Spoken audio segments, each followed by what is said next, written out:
By 2025, Millennials and Gen Z will make up nearly 75% of the global workforce. And Millennials are already the largest generation in management roles. Leadership isn't something that's coming someday, it's already here. So, what does it take to lead a next generation workforce? And what does it mean to step into leadership earlier than previous generations did? That's what we're exploring today.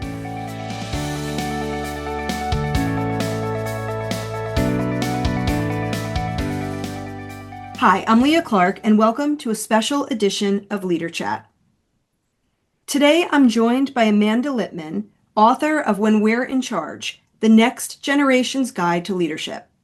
We'll discuss what it truly takes to lead a next generation workforce, how leadership expectations are changing, and which skills remain essential as Millennials, Gen Z, and Gen Alpha increasingly step into leadership roles. Amanda, thanks so much for joining me today. Thank you for having me, Leah. So let's jump into it and we'll talk about generational leadership. You've written about what happens when younger leaders step into power earlier than previous generations. And I'd love to know your thoughts on why do established institutions most often misunderstand millennials and Gen Z leadership styles, values, or priorities? I think they believe that millennials and Gen Z, I would say to a certain extent, don't like to work. That they, or alternatively, are over-indexing on hustle culture. And I actually think this is one of the most interesting things about millennial and Gen Z leadership styles, which I collectively call next gen, although there's certainly some differences between the two, which is they seem to fall within two ends of a spectrum. Either like hustle culture or they never want to work, both of which are a little bit true. I think they believe that next gen wants to get all of their satisfaction out of their job or is expecting more out of their job than they can necessarily deliver.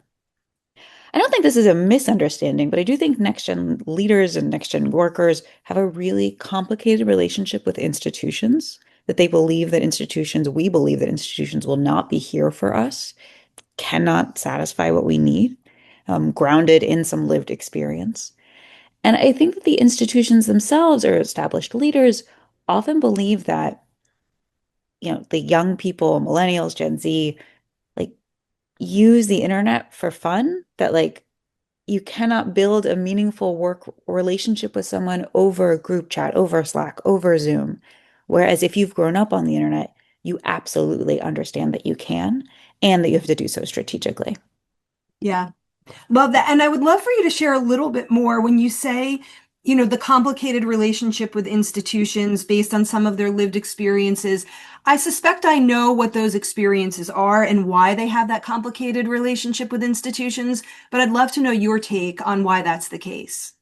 Well, if you think about the millennial experience in particular, approximately like mid 80s to mid 90s is when millennials were born. Most of us, I'm 36 years old, graduated high school or college into the global recession or the financial crisis. Um, Experienced early careers or mid careers in COVID. The 2016 election was foundational to our understanding of politics, and to what might be possible on a national or global scale.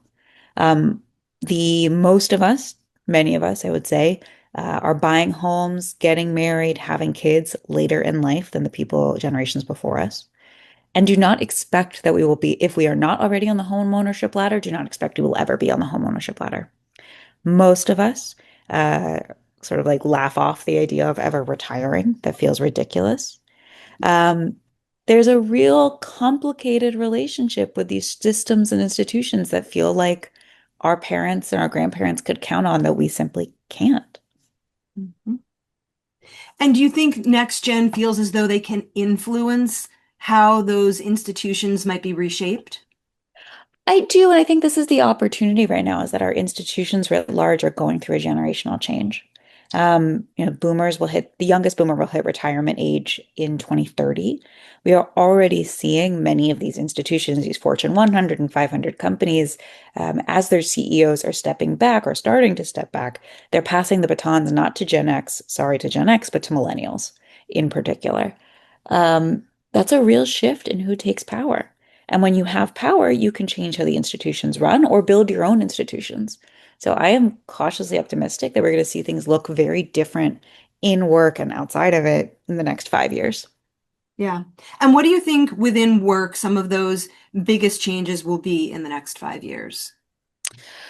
Oh, I think you're going to see a lot more workplaces move to a hybrid environment. I know right now the vogue is return to office mandates, but we're seeing that employees are not not buying what employers are selling. That flexible work environments are better for retention, they're better for hiring, they're better for diversified pools. They're also better in particular for working parents, especially moms, although not exclusively. So I do think we're going to see a reversion back to flexible work environments, but to build an effective flexible workplace, you need to be thinking remote first because it has to be built with an idea that culture, communications, deliverables, team, like the team charters are intended where people aren't ever in the same place at the same time. The second, I think it's still a little unclear what this is going to do, but I think the way that AI is playing a role in our work culture, which I actually didn't write a ton about in When We're in Charge because it wasn't even a thing, a year and a half ago, but the way that is changing your expectation out of work and what kind of, how your time is being used, what your value is. I think it over creates an even more of an index on emotional intelligence, on discernment, on the soft skills that make you better at your job and make you a better teammate. So I think we're going to see workplaces really lean into that and create containers for that. The final thing is, I think we're just going to see our diversity of leaders look and sound and feel really different. This is just a practical thing. Millennials are more diverse in race and class, in gender identity and sexual identity, in background than Gen X, and who are more diverse than boomers, and Gen Z even more so than millennials. Which means that as you have more millennials and Gen Z taking positions of power, they're going to look different. You're going to have more women, more people of color, more LGBTQIA folks who experience power and use it very differently based on their relationship to it beforehand. So I do think that's going to have downstream effects. Representation is not sufficient, but it is a necessary part of how we change the way that these systems are built. That's a great answer. And I want to acknowledge that in your book, you didn't touch upon AI. So I Mhm. appreciate that you're bringing it up here. I think it's hard to talk about, the future of work and the future of leadership without touching on AI. And there's a question I want to ask you before we move on from this Mhm. topic. But you talked about indexing on emotional intelligence discernment, which is a great word, and I think a skill that is increasingly coming into focus. Can you talk a little bit about the importance of discernment, and maybe not only as it relates to AI, but you also talk a little bit about, well, quite a bit actually, about social media and influencing and authenticity. And I wonder if there's a thread there that connects the idea of discernment to some of the other aspects of technology and how people show up on social media that you did touch upon in your book?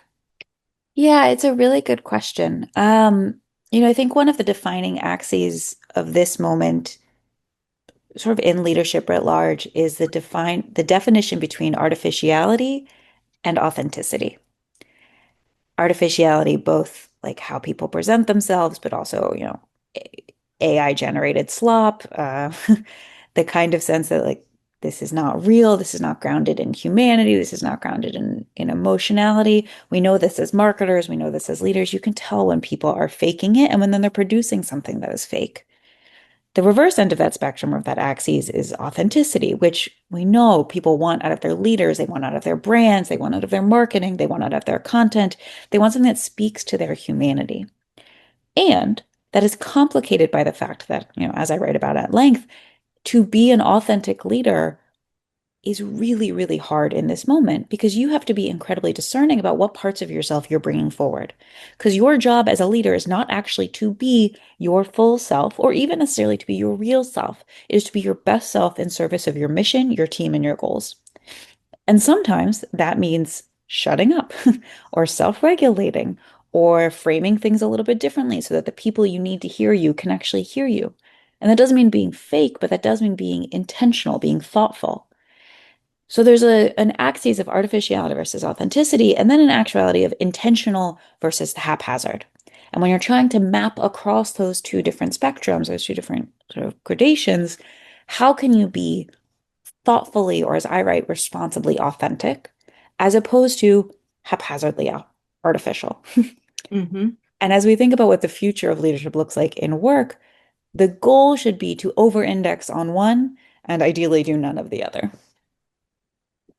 And I really loved that in the book as well. You know, in leadership, as you know, and as you point out in the book, authenticity is a word that comes up so often. And leaders, you know, I think have been a bit programmed to recognize and understand, oh, authenticity, I have to be authentic as leader. So when you said, you know, when you sort of put that redefinition of authenticity and said, you know, not your full self, but your real self, for me, that was a bit of a mind-blowing moment, and then also an opportunity to really reflect on what you were saying and acknowledge the truth of that, at least for me, that idea of maybe not your full self. Yes, your real Mhm. self, but maybe there are some parts that just don't need to be, you know, part of the work persona or the leader that you know, that you are and how you show up for others. So I appreciated that distinction that you had made in the book.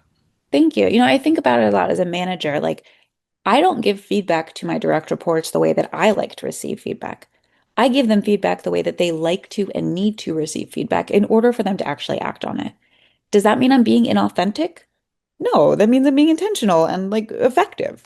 And I think when people chafe upon this idea that that I really do push people, like, be yourself is not always good advice. Hmm. It's a little bit controversial, but I think it's really important to internalize. Your job as a leader is to be in service of your team. And sometimes that means being careful about how you present while not sacrificing the connection and the intimacy and vulnerability that authenticity is really cultivating. Yeah. I do think it's like you got to be really precise here. It's not being authentic for the sake of being authentic. It's authentic for the sake of building trust. What are you doing in service of that? Yeah.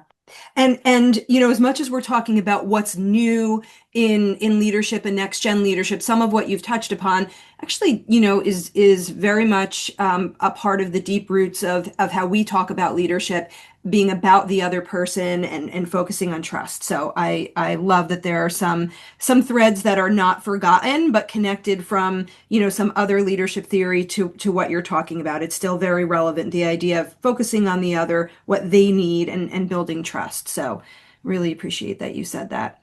I'd love to transition to some other questions here that I know we've been eager to ask you. And the question I'd love to transition to is around this idea of risk and readiness, because you talk about really encouraging people to step into leadership before they feel fully ready. Mm. And I'm just wondering, that sounds a little bit scary, I think, for some. What does that look like in practice?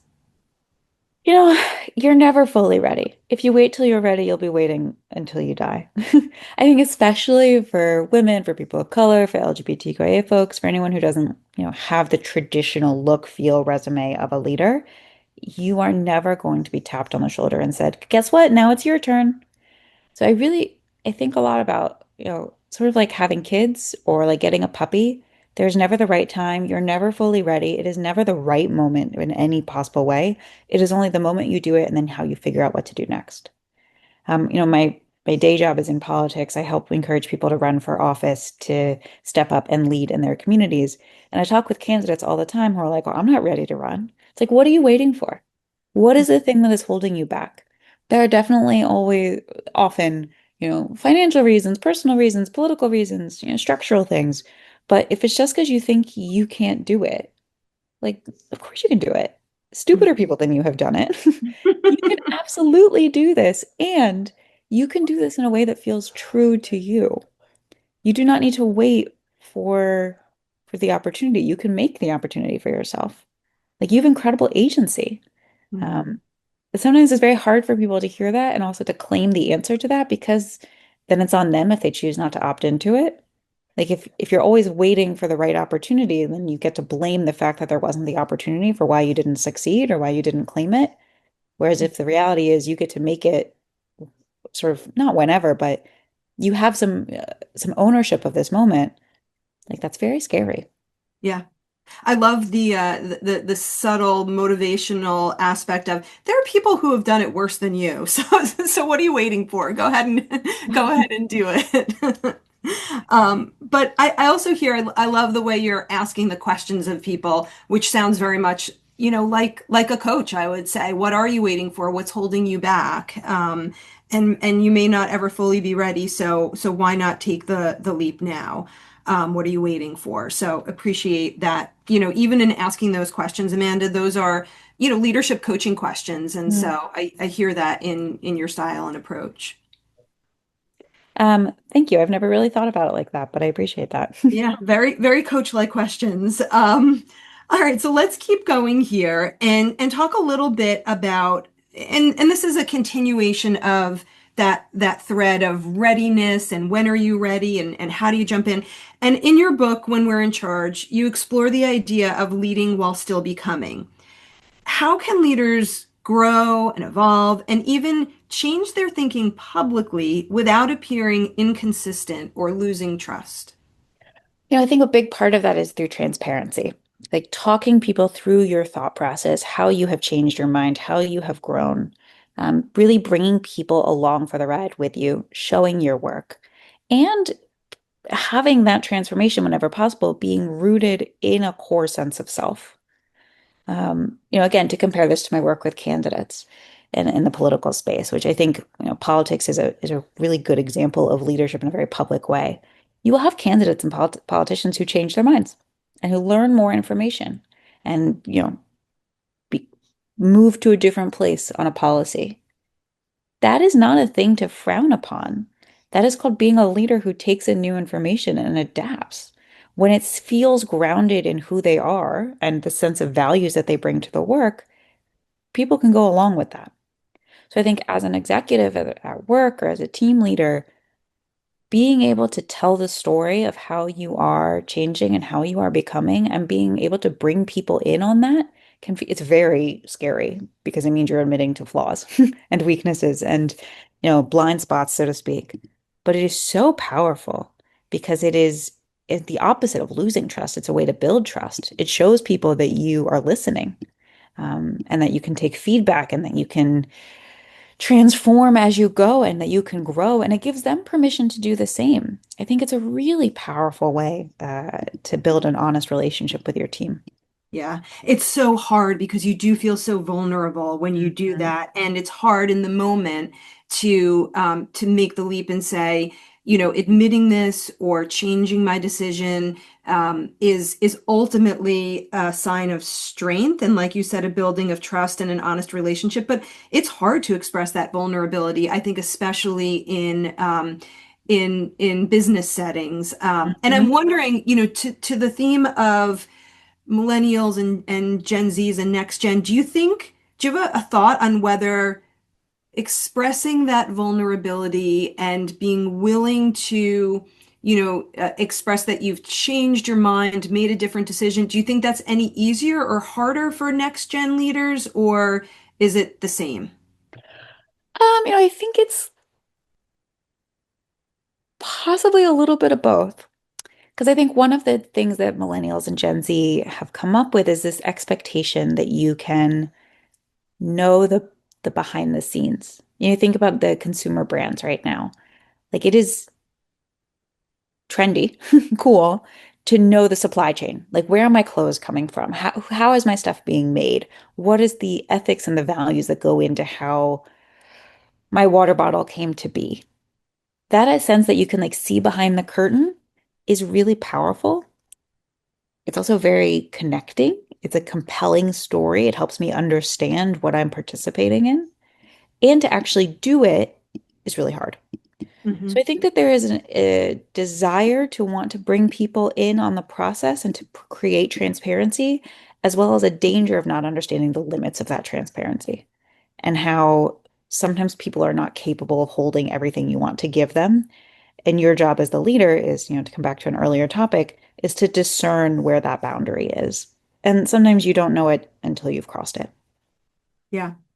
I love that. And just tell me a little bit more, though, go deeper if you could for me Mhm. when you talk about the danger of the limits of that transparency. Can you say more about that?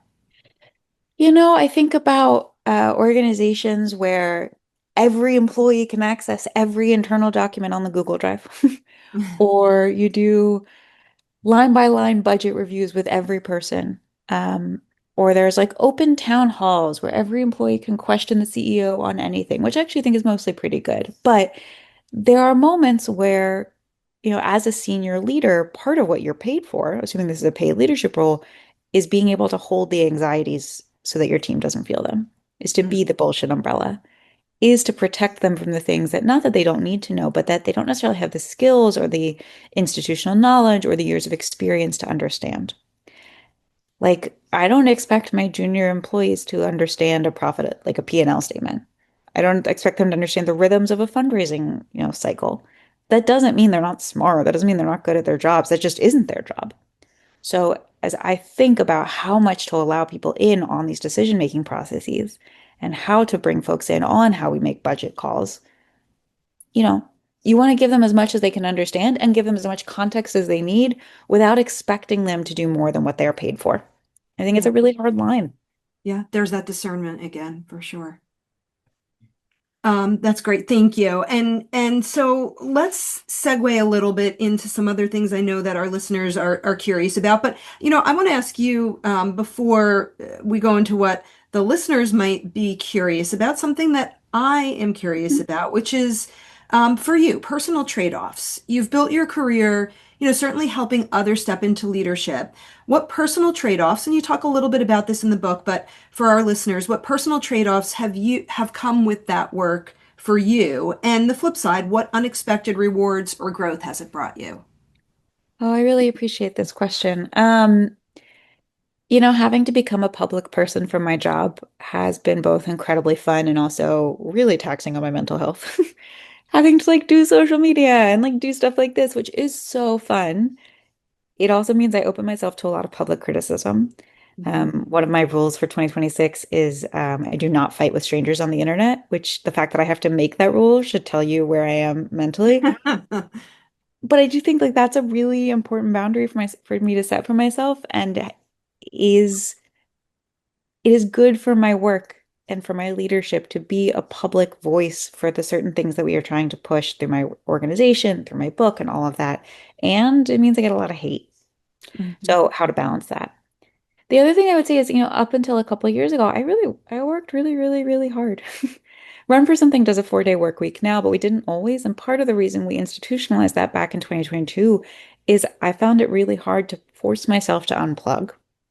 Now, especially I'm a mom of two little kids. I have a 3-year-old and an 18-month-old.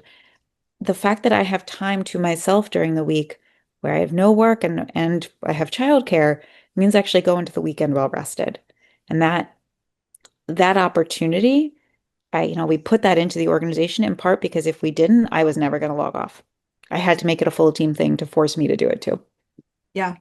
And you talk a little bit about that in the book. Just it Mhm. was a little bit, from what I heard and read was a little bit of a do as I say, not as I do. So it was harder for you to take that additional time away, even as you were offering it, suggesting it for your team. And I think that's a challenge that a lot of leaders find themselves in, maybe particularly leaders from non-millennial and Gen Z generations, but earlier generations, those leaders who thought, I really need to be on all the time, be plugged in all the time, be the last one to leave the office. And now, really, that blueprint is changing. But you did talk about how it was hard for you to sort of take your own advice and guidance about, using that 4-day work week approach. But it sounds like maybe you've made that leap at this point. I mean, it is really hard. It's why I like to talk about how hard it is, because I know that this is advice I myself need to hear. Um, I'm not a perfect leader. No one is. And Mhm. I repeat it to myself constantly. Like, my suffering does not serve my team. Me working more hours does not mean my work is better. For me to take vacation models that for my employees that I believe what I'm saying, and I do. I'm not always very good at it, but I really do try. I know it's a th I've gotten that feedback from folks who've read the book. It's like, hey, you're kind of a hypocrite. I'm like, no, I'm telling you that this is really hard and that we all have to try, and that sometimes the trying and like institutionalizing it so that I'm not building a system that meets my worst mistakes. I'm building a system that serves to like help everyone be better than I am. Yeah. I love that. And I appreciated the honesty with struggling, with taking that additional time and stepping away. I personally have found that to be a challenge. And so, hearing you say, I think this is good and it's also really hard, was something that the honesty and authenticity you had in saying that was helpful for me personally. So thank you for that. So, Amanda, let's look at leadership lessons to carry forward. And I'd love to know your thoughts on this. When you look at leaders from the past and those emerging today, what leadership qualities are essential to carry forward into the next generation? And which outdated norms or habits do you think are overdue to be left behind? We've touched upon this a little bit already, but I'd love your thoughts. Like what's still working? What are those lessons that, yeah, keep this going, leaders? And which ones do you think, oh boy, it's high time we expired these? I think that there are some parts of leadership that stay true over generations. Defining what success looks like, having clear goals, um, hopefully honesty with your team, a sense of like communal success and virtue, um, clarity of thought and clarity of tactic. And I think some of the things that really change are this idea of like, what does it look like, sound like, feel like to be a leader? Um, what does it mean to show up in these online spaces as a leader? Like, how do you have executive presence over Zoom? How do you take paid family leave as an executive? How do you structure teams for vacations? How do you make clear the expectations about what work can and can't provide? I think one of the biggest sort of habits to leave behind um, is this idea that mental health is weak, that asking for help is weak or help with your mental health. Um, and that I think, as a new generation of leaders, really understand that mental health is part of a full person's experience and that it is not weak to need support. Yeah. And I really appreciate that millennials and Gen Zs have been waving the flag on this. I know I've been doing some additional reading and researching on this, and I think, during COVID, especially, there was an amplification of the importance of mental health. People picked up hobbies that had to do with, health and wellness, and then those hobbies and that focus on mental health continued into where we are today. So certainly, from a terrible, terrible time came forward some new habits and behaviors like that focus on mental health and just the willingness to talk about mental health. I really appreciate how next gen individuals and leaders Mhm. have cleared that path really for all of us. And that's a great thing. I was laughing with someone the other day. My daughter, who is a millennial, she and her friends have what their cry count for the week. And Mm. she doesn't listen to anything I do, so she won't listen to this podcast. But I was remarking with somebody who said, just the fact that that generation has a cry count, they're willing to share it, and they talk about it is one of the healthiest things that I think I've heard in in a really long Yeah. time. And it made me smile and laugh. But I do think, yeah, that focus on mental health is such an important one that has shifted for the better. I think it's so important because it also opens up the door to employees and to team members to do the same. And especially if leaders can keep really strong boundaries about how they express that, I think about the way that I have found the most comfortable here is like I have a therapist. I've seen a therapist for years. Every other week on my calendar, there's a time block for therapy in the middle of the week, 11 a.m. on Wednesdays. My team doesn't need to know any more than that, but they know it's there, they can see it, and they know that if they need to do the same, they have permission to do so, whether explicit or implicit. That's really powerful. Yeah. And you talked about that as well in the book, not only, blocking your calendar and sharing openly and transparently, this is a therapy appointment, this is a doctor's appointment, I'm exercising at this time. So I just want to continue that thread. Yes, showing that you're taking time for mental health appointments, and then also other activities that are something you're very open and transparent about and encouraging the same in others. Yeah, and I think the reason that a lot of leaders shy away from it is they're like, well, if I do this, then people's work won't get done. It's like, well, if you are clear about what success looks like, if you're giving people the resources they need to do to hit those success metrics, and if you have the guardrails meant so that people can communicate when they're not going to hit them or if they're running into troubles, you shouldn't care that much. The other things won't get in the way of that. The problem is when you haven't defined success and then you feel like, well, people aren't hitting it, if they're not doing what I need, that's a leadership problem. That's a skills problem. That's not an employee problem. Yeah. I think about that also, in some of the concerns individuals had around work from home and hybrid arrangements, like, well, I have to monitor them. I have to know if they're, online or logged in. It's like, well, if they're getting the work done, if they're meeting the goals, to what extent does monitoring or surveilling your employees serve you? It really Hmm. doesn't. And so how do you redefine what it means, what good looks like, what work looks like, and in turn, what leadership looks like? It's really is, evaluating those outcomes, defining the goals, staying connected to your people, and not, seeing their head, as they're sitting at a desk or working at a computer in front of you. That's performative. You really want to know that they're accomplishing goals, not sitting, logging in or badging in and sitting at a computer. It's not really the standard anymore. 100%. And I think in particular, I remember talking to folks, I talked to more than 130 leaders for my book, and they would describe like an old mentality of management by walking around. Like that's not Mm, management. That's not management. That's literally performative, as you well put it. It mhm. really is if you are doing the work well, if you are leading in a way that is effective, people can get their work done in most circumstances, basically anywhere. Yeah, and I think we that leads into one of the questions I was going to ask you. In fact, we may have touched upon this, but I want to see if there's anything left unsaid here because I do think, younger leaders have different expectations as we're talking about around flexibility and boundaries and workplace culture. Anything else you want to share in terms of how organizations balance performance and accountability with flexibility without falling into those generational stereotypes, or do you think we've covered it? Anything else left to say there? Um, I think we have mostly covered. The only thing I would come back to just to like really hammer home is helping people understand why the goals are what they are Mm, and what often like we will just like establish KPIs without explaining why we're setting those KPIs or why we are working to achieve that.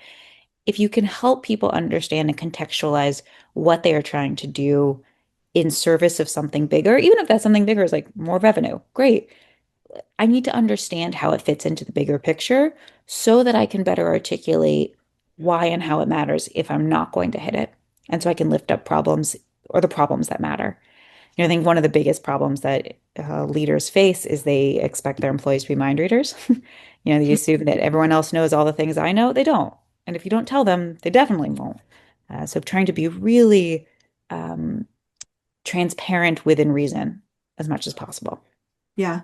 So that idea of making sure that they know that they're working in service of something bigger. Do you think that that is more pronounced with next gen employees, or do you think that that's an evergreen factor? It's always been there, or it's more pronounced with next gen employees? I do think there is a certain amount of next gen sensibility where we could want to be able to know why. We want to be, we've in our normal lives outside of work, like I can Google things, I can ask ChatGPT things, I can look things up, I can always understand the why. I can deeply interrogate what's happening. I could read the Wikipedia page if I don't get it. But when you can't do that at work in the same way, it becomes much more challenging. Like if I don't understand the context this is in, I'm not bought in. So while Mhm. I think there's always been an effort to like create buy-in and feedback loops among all leaders of all ages, the need for millennial and Gen Z employees to understand the context is even higher, and the leaders need to know how to meet that. Fair. Guidance on meeting that? As much as possible, bring people along for the ride, which I Hmm. think I've said a few times here, but Yeah. like understanding, here's what I bring to the table in terms of my values. Here is my long-term vision. Here is how this piece fits into it. Here are the things that I can't tell you. Like I can't get into people's salaries or whatever it might be. I can't get into this personnel thing. That doesn't mean it's not important. That doesn't mean like you don't deserve to know it, but I can't get into that. Yeah. Being as really clear as you can about what is the responsibility of the employee and what is the responsibility of the employer, and even like owning up to the places where you can't fulfill every possible requirement they might have as an employer, it all helps. I think it all builds a sense of trust, which is really when employees are talking about what they want out of their workplace, what they want is psychological safety and to trust that their boss or their company has their back and Yeah. will do what is right by them. If you cannot do those two things, everything else is sort of a waste. Yeah. Talk about evergreen factors, trust and Hmm. psychological safety. They always emerge, and for very good reason. So, moving into some of our sort of wrap up here, I want to ask you really two final questions. And the first, well, two sets of questions. The first is what do you think is the biggest misconception about millennial and Gen Z leaders? So, millennial and Gen Z leaders, and what evidence or experience have you seen that can challenge that narrative? I think in particular with Gen Z, people think they're nihilists, that they don't care. They're just like, screw it, the world's gone to shit, nothing matters. That has not been my experience.